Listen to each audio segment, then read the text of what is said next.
Hi everyone! Today I'm excited to show you this simple yet impactful graphic liner look. Firstly, to prep my skin for makeup, I am continuing my lifelong saga of attempting to use up all of my beauty samples. So starting first with this Drunk Elephant Moisturizer sample, which was from last year's Sephora birthday gift. It's a very nice gel moisturizer that I did find smoothed my skin, even though it is very light in texture. I'm an oil-based serum kind of gal most days, but it is nice to have a light moisturizer on hand for makeup. So the next sample I'm going to use is actually an eye cream from Neostrata. This is their all-in-one eye cream with a 0.075% retinol. This is my very first foray into using a retinol product on my skin. I was terrified that it would burn my sensitive baby virgin skin, but it mostly just gave me a little tingle under the eyes and added a kind of luminosity because there's a little bit of shimmer in it, which I guess is what you'd want. I don't use eye cream very often. Speaking of luminosity, the next product I'm going to apply is the E.l.f. Luminous Putty Primer. It's the original formula of the Putty Primer that is a cult fave and is a dupe for the Tatcha Silk Canvas Primer. But because I'm so dry, I opted for the Luminous. I'm new to using this type of primer, so I can't tell you a ton about how it's working so far, but in terms of luminosity, it's basically just shimmery. So it's a shimmery primer.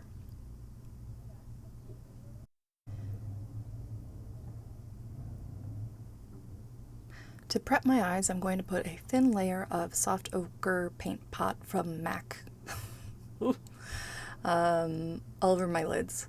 I'm not going to be wearing any eyeshadows, but I do want my lids to look even and to be not too creasy. So that's why I'm using this paint pot. And, you know, I don't want to distract from the exciting liner I'm going to be putting on later. I'm just using a Real Techniques Bold Metals 200 nice big brush to get that everywhere. For my base, I'm going to use this absolutely legendary luxury product. The Kevyn Aucoin Sensual Skin Enhancer. So this is not exactly a foundation. It's not exactly a concealer. It's kind of a do-it-all base product. I'm going to use it all over my face as a more kind of targeted concealer than a proper foundation. This is going to look really light at first. This is the lightest shade it comes in, SX01. But it will eventually blend in, I promise. I was actually matched for this product in real life by a real life person at a real life Nordstrom. So she right away, the sales rep, she right away matched me in this lightest shade, and I said, okay, can you show me one shade darker just to compare? And so she smeared it on my face, and before I could get a look at it, she just went, ugh, it looks like I just put a stripe of bronzer on you. So obviously the next shade up was not going to work for me, and the lightest shade is the closest match I'll get, and it'll work out in the end. Obviously, if you apply this product heavily, it is very opaque and would look wildly unmatched, but thin layers is the key here.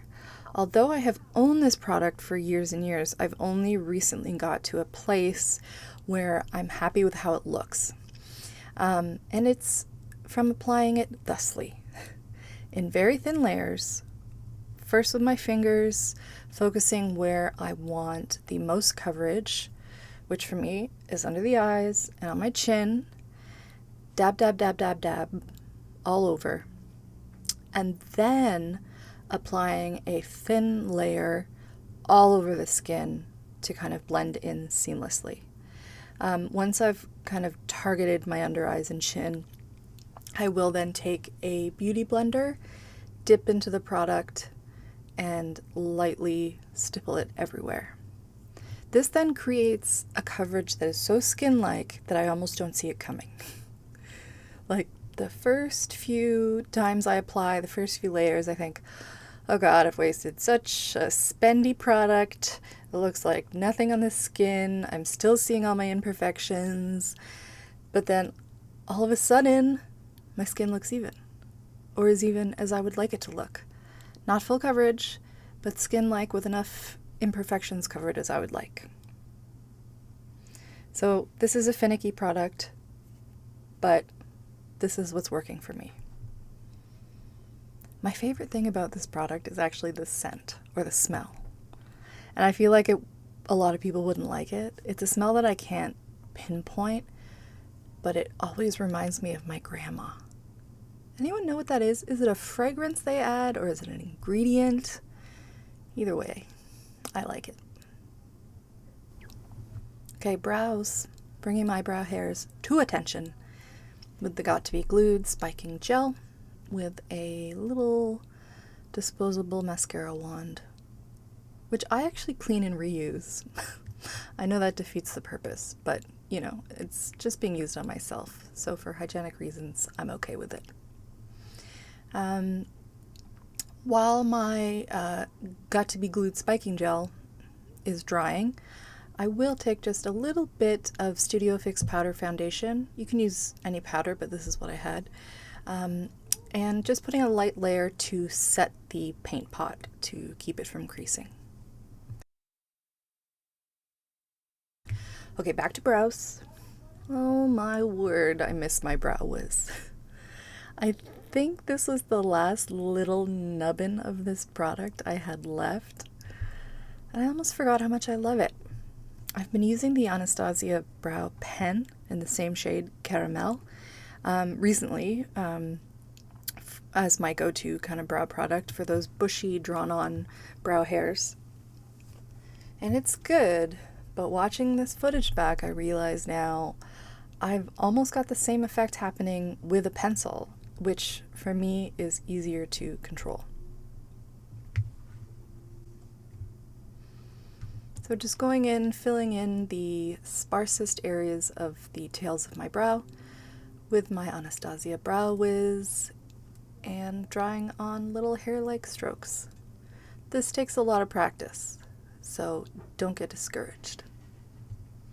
Here we go. You've seen me use this palette before, and in fact this exact same color, but this Kimchi Chic Cosmetics palette, you know, that color, that's the one. That's the one for me. It's called Sour Pop, and I'm taking a drop of Visine eye drops just because I had them handy, and my Real Techniques fine liner brush to make a little paste and turn this eyeshadow into an eyeliner. There's so much happening today. It's finally summertime here. There's cars zooming past. My neighbors are picking cherries. Apologies if it leaks into my sound edit. Okay, but back to the graphic liner. You don't have to use Visine. It's just what I had. You can use water, setting spray, or your own little spittle will work too.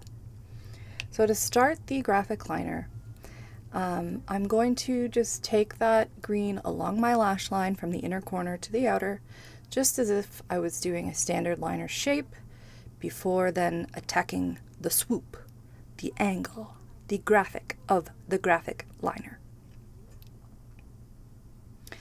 So I'm looking straight ahead into my mirror, this is important, so that I can slowly start building the line. This first angle is going to be like a thin, exaggerated winged liner, going from my outer corner towards the tip of my eyebrow. And then I take a deep breath and slowly swoop that liner over my brow bone towards the center of my eye. And because my eyes are a little bit hooded, I am careful to make sure, because I've made this mistake before, to make sure that the line is high enough through my crease or brow area to be visible with my eyes open while I'm looking straight ahead. So that's the goal. So once that's done, again, we do the other eye. Now, of course, the struggle is going to be matching as close as possible, which I do not. My second line right off the bat is a little more of a curve on the initial approach rather than the straight angle that I got on my first eye. But it'll all work out in the end. When I'm happy with the overall shape of my swoop, I can go back and connect that to my lash line and begin to deepen the lines. You can, of course, do the same look using a liquid or cream liner, and that line will be more intense right away, right off the bat. But using a shadow, you do need to kind of build it up, but it makes it easier to fix mistakes. Speaking of, to fix your boo-boos and sharpen up the lines, you can just take a little angled brush, which is what I'm going to do, and just a titch, like just touch it to the top of your micellar water, and go along and use it like an eraser. Make those lines as sharp as you'd like. I don't think it's a big deal if they're not perfectly perfect. I think it's kind of cool that you can tell that it's a brush stroke rather than a solid opaque line stamped on your face. But, you know, do you. Okay, so the next part of my sample parade is this Damn Girl mascara from Too Faced, which is fine. It's a fine mascara. But, you know, this isn't a big lash look. This is a liner look. This is a liner look. You wouldn't want big lashes to hide your swoopy lines you just spent so much time on. So any mascara will do here. It's a good mascara, but absolutely it will not make me say, damn girl. Before I finish the rest of the eyes, I'm going to come back to my skin and dab some more concealer under my eyes. I like coming back to the skin once my initial base has had some time to sit and kind of settle into my skin. It tends to make everything more seamless, and it'll point out anything that I want to address. I'm going to blush up with just a little bit of my fave cream blush from Milk Makeup in the shade Werk. And ooh, you know what? Lips. My lips are feeling dry. Let's take a lip balm break. It's not really a balm, actually, or a gloss, or a lipstick. It's just a lovely little light Clarins product I bought after finding out that it was used on Gillian Anderson when she was playing Stella Gibson in the fall. She's incredible. Check it out. Some beautiful angel on Tumblr made a post pointing out all the makeup items they could tell from an on-set photo of Gillian and her makeup kit. So I picked this up. I mostly like it because it tastes like cotton candy. But back to where we were. Using my beauty blender to dab on my cream blush and also my cream highlight, another fave, the Magic Luminizer from RMS. You can, of course, use your fingies or your phalanges rather than a beauty blender. So coming back to my under eyes again, I'm going to put just a titch, like just a dot of this Covergirl concealer on the bluest part of my under eyes. So this concealer will set itself. The Kevyn Aucoin Sensual Skin Enhancer won't, because it's so creamy and emollient. However, I found that it looks the best on my skin if I don't set that product. So instead, using this final layer of the Covergirl concealer, which is a liquid concealer, it'll give a little bit more coverage and it'll set itself and won't move around too much. And I can just skip powder.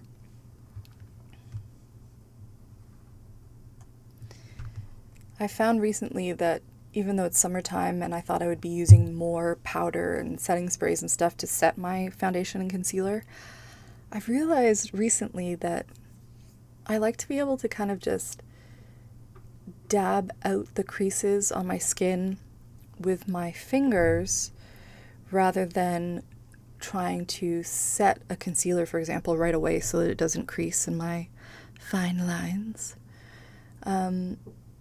Because it just eventually creases anyways. So I kind of like not setting it so I can kind of just dab it or even apply a little bit more on top if I feel the need. It's in a weird way been lasting longer even in the summer heat to not set it.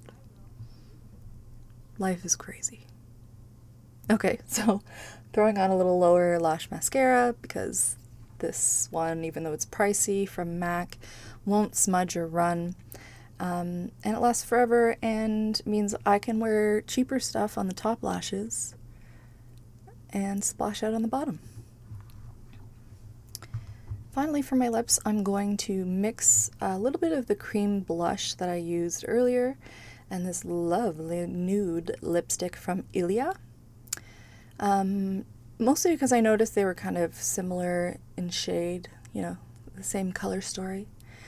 But different formulas. The lipstick is obviously a little bit more dense and opaque.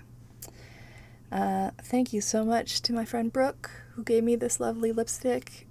You can purchase it and other ILIA products from her store, Likely General. Check it out. Yeah, so similar to the skin, for the lips, I want to go really natural, not overpowering, and not overly defined. The eyes are doing all the work here, you know? So I'm literally just going to rub that, those two pinky mauvey products into my lips until I'm happy with it, just to give them a little bit more color and life. And that's the final look.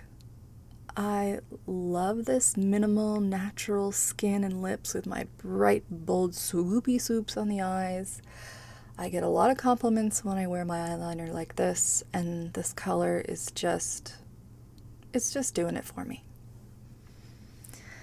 And yeah, I hope you enjoyed it too. Hope you stay cool out there, friendos. We'll see you next time. Please go ahead, like and subscribe. Hit the notification bell if you'd like to know as soon as I upload videos. Thank you so much. We'll see you next time.